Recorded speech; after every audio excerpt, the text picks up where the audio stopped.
नमस्कार. आज मंडोगन फराटा येथे आधार केंद्र या ठिकाणी KYCच्या साठी मोबाईल नंबर हे आवश्यक आहे. तरी ते मोबाईल आपले सर्व ग्राहकांनी जोडून घेण्यासाठी या ठिकाणी गर्दी होत आहे. तर ती गर्दी ही ऐनवेळी होत आहे.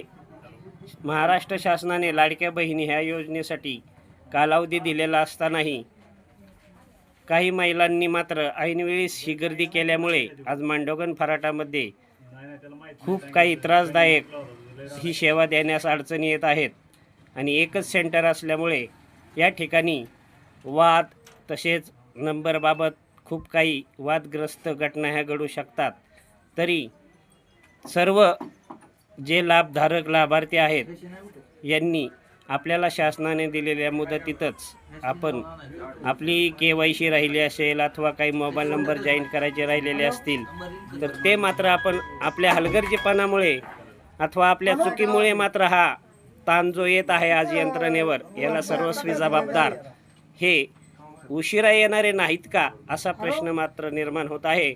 आणि याचा ताण मात्र या सेंटर चालक यांच्यावरती हा नक्कीच होतो. आणि यामुळे वेळ हा खूप जातो. प्रत्येकजण फोन करून विचारतो माझा नंबर लावता का, माझा नंबर घ्या.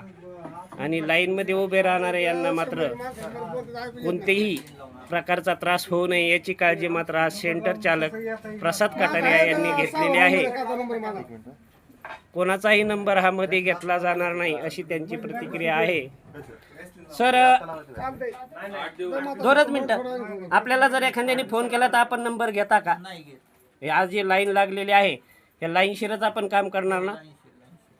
हे पहा, अशी खूप छान प्रतिक्रिया दिलेली आहे त्यांनी. कोणाचाही मध्ये नंबर घेतला जाणार नाही.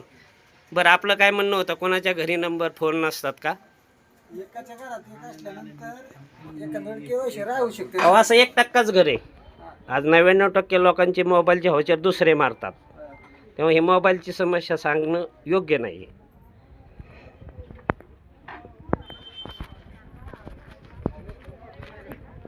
आज मंडोगन फराटा येथे लाडकी बहीण KYC यासाठी जी योजना आहे त्यासाठी आपला मोबाईल नंबर आधारला लिंक करावा लागतो. आणि तो आज उद्याची मुदत आहे 18 तारीख. त्यामुळे हे सर्व आज लाईन लागली आहे. 1.5 महिना शासनाने जाहीर केलेला असतानाही ऐनवेळी ही लाईन लागल्यामुळे मात्र आधार